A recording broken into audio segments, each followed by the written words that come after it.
সময় কি পৃথিবীর গভীরে হারিয়ে যাচ্ছে অতি দ্রুত, নাকি আমিই পিছিয়ে যাচ্ছি অজ্ঞাত এক দিগন্তে? এই যে আরো একটি বছরের শেষ প্রান্তে এসে দাঁড়ালাম।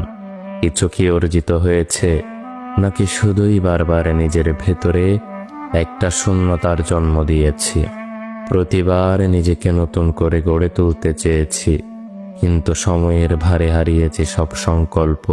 ক্ষণিকের এই জীবনের ব্যস্ত স্রোতে আমি কি ছুঁতে পেরেছি সেই মহাসত্য, যা আমাকে পরিপূর্ণ করবে আমার সংকল্পে, আর আমায় নিয়ে যাবে আমার সেই কাঙ্ক্ষিত লক্ষ্যে? নাকি তৃষ্ণার্ত প্রতীকের মতো শুধুই ছুটে চলেছি সেই মরীচিকার পেছনেই? তবে প্রশ্ন সময়ের নয়, প্রশ্নটা হলো, আমি কি সময়ের গল্পের কোনো অনুচ্ছেদে নিজেকে খুঁজে পেয়েছি, নাকি সময়ের প্রবাহে ভেসে গিয়ে নিজেকে ভুলে বসে আছি? নাকি সময়ের দৃঢ় সংকল্পে মিলিয়ে গিয়েছে আমার সেই জং ধরা অস্তিত্ব?